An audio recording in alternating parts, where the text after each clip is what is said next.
Hello दोस्तों। तो कैसे हैं आप लोग। दोस्तों बहुत बहुत स्वागत है आपका हमारे चैनल एंटिक कंप्यूटर स्टोर में। तो दोस्तों आज की वीडियो में हम बिल्ड करेंगे एक बहुत ही लो बजट, बहुत ही टाइट बजट वाला एक गेमिंग सीपीयू जो कि है एमडी की तरफ से। तो दोस्तों मेरे एक सब्सक्राइबर हैं जो जलगांव महाराष्ट्र में रहते हैं। उन्होंने मेरे कुछ वीडियोस देखे थे और मुझसे कॉन्टैक्ट किया था कि वो भी एक पीसी बिल्ड करवाना चाहते हैं, लेकिन उनका बजट जो था वो सिर्फ 20,000 रुपये 20,000 के अंदर उनको एक सीपीयू चाहिए था जो कि एमडी की तरफ से होना चाहिए और उसके अंदर पबजी और GTA 5 चलना चाहिए स्मूथली। तो दोस्तों फाइनली मैंने ये वाला बिल उनको करके दिया है। पेमेंट उन्होंने मुझे ट्रांसफर कर दी थी और कल मैंने उनको ये पीसी यहाँ से भेज दिया है। तो आइए दोस्तों हम देखते हैं कि हमने कौन कौन से पार्ट्स इस बिल्ड में इस्तेमाल किए, उनकी टेक्निकल डिटेल्स क्या है, फीचर्स क्या है, कॉस्ट क्या है। इसके बाद में हम इसको असेंबल करेंगे और असेंबल करने के बाद इस पर कुछ गेम प्ले करके हम देखेंगे। तो आइए दोस्तों शुरू करते हैं। तो दोस्तों सबसे पहला जो कंपोनेंट बिल्ड किया वो है एक प्रोसेसर सीपीयू। तो जो सीपीयू हमने इस बिल्ड में इस्तेमाल किया वो है एमडी की तरफ से आने वाला R3 3200G। एमडी का राजन 3 3200G हमने सीपीयू इस बिल्ड में इस्तेमाल किया है, जो कि वो शानदार एक बजट गेमिंग प्रोसेसर रहता है एमडी की तरफ से। तो दोस्तों ये 4 कोर 4 थ्रेड का प्रोसेसर रहता है और वेगा 8 ग्राफिक्स के साथ में आता है। इसमें वेगा 8 ग्राफिक्स रहता है जिसमें 8 कोर आपकी रहेगी ग्राफिक्स की। बहुत शानदार रहेगा। अगर आपने कोई बजट गेमिंग पीसी बनाया जिसमें आपको ग्राफिक्स कार्ड इस्तेमाल नहीं करना है तो ये वाला प्रोसेसर आप इस्तेमाल कर सकते हैं। तो दोस्तों यहाँ पर जो सीपीयू हमने इस बिल्ड में इस्तेमाल किया उसकी कॉस्ट 8,400 रुपये 8,400 में आपको अभी ये मिल जाता है। तो दोस्तों नेक्स्ट जो कंपोनेंट बिल्ड का वो है एक मदरबोर्ड। तो जो मदरबोर्ड हमने इस बिल्ड में इस्तेमाल किया है वो है गीगाबाइट की तरफ से आने वाला A320AH, जो कि एक एंटी लेवल का बेसिक लेवल का A320 चिपसेट का मदरबोर्ड रहता है। एक बजट मदरबोर्ड रहता है। अगर आपने कोई बजट गेमिंग पीसी बनाया है तो आप उसके लिए इस मदरबोर्ड का इस्तेमाल कर सकते हैं। 20-25 हज़ार का अगर आपने कोई सीपीयू बनाया है एमडी राइजन की तरफ से तो ये वाला मदरबोर्ड बेस्ट रहता है। तो दोस्तों यहाँ पर जो बोर्ड हमने इस बिल्ड में इस्तेमाल किया उसकी कॉस्ट है 4,300 रुपये 4,300 में आपको ये मिल जाता है। तो दोस्तों अगला जो कंपोनेंट बिल्ड का वो है रैम। तो रैम जो हमने इस बिल्ड में इस्तेमाल की है वो है कॉर्सर की तरफ से आने वाली 3000 मेगाहर्ट्ज़ की सिंगल स्टिक की 8GB 3000 मेगाहर्ट्ज़ की सिंगल स्टिक रैम हमने इस बिल्ड में इस्तेमाल की है। तो दोस्तों जो रैम हमने इस बिल्ड में इस्तेमाल की है उसकी कॉस्ट है 3,750 रुपये 3750 में आपको ये मिल जाएगी। तो दोस्तों नेक्स्ट जो कंपोनेंट बिल्ड का वो एक हार्ड डिस्क। तो जो हार्ड डिस्क हमने इस बिल्ड में इस्तेमाल की है वो सीगेट की तरफ से आने वाली 500 GB की 500 GB की हमने हार्ड डिस्क इस बिल्ड में इस्तेमाल की है। तो दोस्तों जो हार्ड डिस्क हमने इस बिल्ड में इस्तेमाल की है उसकी कॉस्ट है 1,950 रुपये 1,950 रुपये में हार्ड डिस्क आपको मिल जाती है। तो दोस्तों नेक्स्ट जो कंपोनेंट बिल्ड का वो है कैबिनेट और SMPS। तो जो कैबिनेट और SMPS हमने इस बिल्ड में इस्तेमाल किया है वो इंटेक्स की तरफ से आने वाला नॉर्मल कैबिनेट और नॉर्मल 450 वाट का एक SMPS हमने इस बिल्ड में इस्तेमाल किया है, जो कि बजट पीसी के लिए बहुत शानदार रहता है। तो दोस्तों यहाँ पर जो कैबिनेट और SMPS हमने चूज़ किया है उसकी कॉस्ट है 1,200 रुपये 1,200 रुपये में आपको कैबिनेट और SMPS 450 वाट का दोनों ही यहाँ पे मिल जाते हैं। तो दोस्तों हमने ये देख लिया कि हमने कौन कौन से पार्ट्स इस बिल्ड में इस्तेमाल किए, उनके टेक्निकल डिटेल्स, फीचर्स और कॉस्ट हमने देख ली है। तो आइए दोस्तों अब हम इस पीसी को असेंबल करते हैं और देखते हैं कि असेंबल करने के बाद ये कैसा दिख रहा है, इसका लुक कैसा है, इसकी परफॉर्मेंस कैसी है। इसके बाद में हम कुछ पे कुछ गेम प्ले करके इसके बेंचमार्क को चेक करेंगे। तो आइए दोस्तों देखते हैं।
You hit me.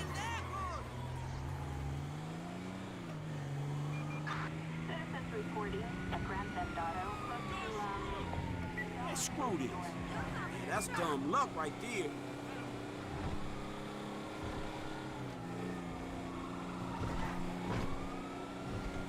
Man, sorry about that.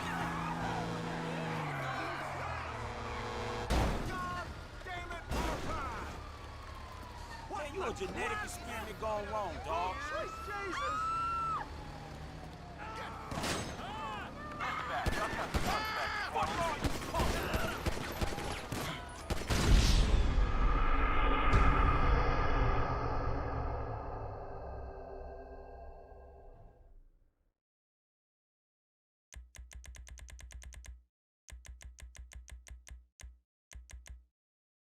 You baby.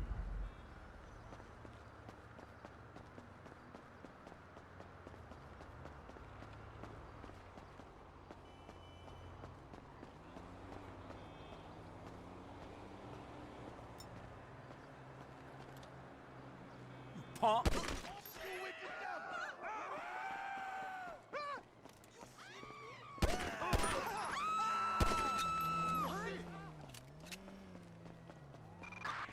Citizens report at 245 on Crusade Road in Strawberry.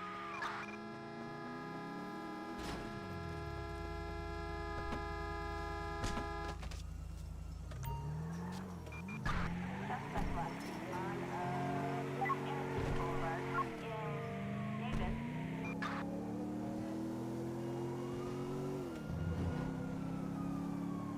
I have a visual. Citizens report a 503 on Anderson Boulevard.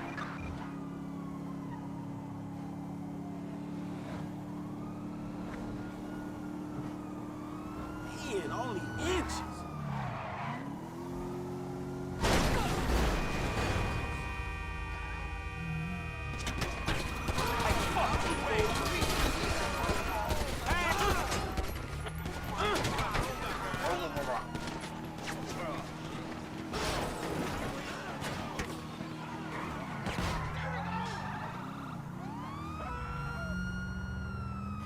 Airborne and en route. Suspect southbound a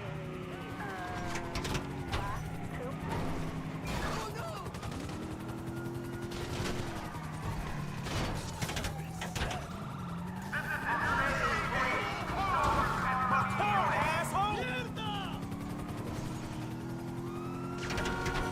Oh, too close.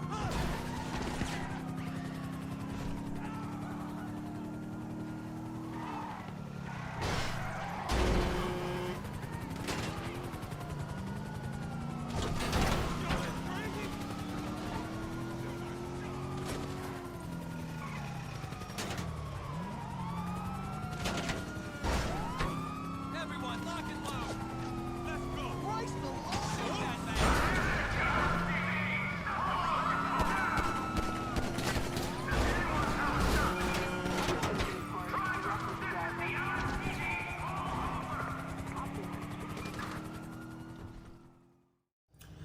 तो दोस्तों जैसे कि आपने देख लिया हमने इस PC को असेंबल कर लिया। असेंबल करने के बाद बहुत बढ़िया लग रहा है। एक सिंपल से हमने यहाँ पे कैबिनेट इस्तेमाल किया और बहुत कम बजट में एक हमने अच्छा पीसी यहाँ पे बनाया है।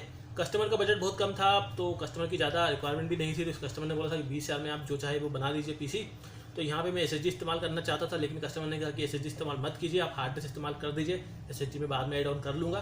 तो बजट बहुत टाइट था। पहले बच्चे ने पापा से बात कराई, फिर पापा ने अप्रूवल दिया तो पेमेंट ट्रांसफर किया। तो यहाँ पे ज़्यादा कुछ हमने हाई पार्ट्स इस्तेमाल नहीं किए, बहुत बढ़िया 20,000 रुपये में हमने यहाँ पे CPU बना दिया है। दोस्तों अगर परफॉर्मेंस की बात करते हैं तो गेमिंग बहुत आसानी से इस पर हो जा रही है। जो गेम इस पर चलाने थे PUBG और GTA 5 वो इस पर स्मूथली चल रहा है। तो दोस्तों अब बात करते हैं कि जो कंपोनेंट हमने इस बिल्ड में इस्तेमाल किए उनकी इंडिविजुअल कॉस्ट क्या है। तो दोस्तों जो CPU जो प्रोसेसर हमने इस बिल्ड में इस्तेमाल किया उसकी कॉस्ट 8,400 रुपये 8,400 में आपको ये CPU मिल जाएगा। जो बोर्ड हमने इस बिल्ड में इस्तेमाल किया उसकी कॉस्ट 4,300 रुपये 4,300 में आपको ये मदरबोर्ड मिल जाएगा। जो रैम हमने इस बिल्ड में इस्तेमाल किया उसकी कॉस्ट 3,750 रुपये 3750 में आपको ये रैम मिल जाएगी। जो हार्ड डिस्क हमने इस बिल्ड में इस्तेमाल की उसकी कॉस्ट 1,950 रुपये 1,950 में आपको हार्ड डिस्क मिल जाएगी। जो कैबिनेट और SMPS हमने इस बिल्ड में इस्तेमाल किया है उसकी कॉस्ट है 1,200 रुपये। 1200 में कैबिनेट SMP मिल जाएगा। तो दोस्तों अगर आप भी कोई पीसी बिल्ड करना चाहते हैं, कोई गेमिंग पीसी, कोई वीडियो एडिटिंग पीसी या किसी भी तरह का आप कोई कंप्यूटर खरीदना चाहते हैं, परचेस करना चाहते हैं, या फिर अगर आप ये वाला पीसी परचेस करना चाहते हैं तो हमसे कांटेक्ट कर सकते हैं, हमें कॉल कर सकते हैं, हमें व्हाट्सअप कर सकते हैं, या फिर हमारी वेबसाइट www.ondoorcomputer.com पर विजिट कर सकते हैं, या फिर अगर आप भोपाल में रहते हैं तो हमारे स्टोर पर विजिट कर सकते हैं जो कि लोकेटेड है लाल खटीसकर भोपाल पर। और अगर आप भोपाल में नहीं रहते हैं, भोपाल से बाहर रहते हैं, तो हमसे कांटेक्ट करके किसी भी तरह के पीसी का ऑर्डर हमें दे सकते हैं जो कि आपके घर पे डिलीवर करवा दिया जाएगा 7 दिनों के भीतर। तो दोस्तों अगर ये वीडियो आपको पसंद आया तो इसे लाइक कीजिए, शेयर कीजिए। ऐसी तरह के वीडियोस भी देखना चाहते हैं कंप्यूटर के बारे में तो हमारे इस चैनल को सब्सक्राइब कर दीजिए। थैंक यू, धन्यवाद।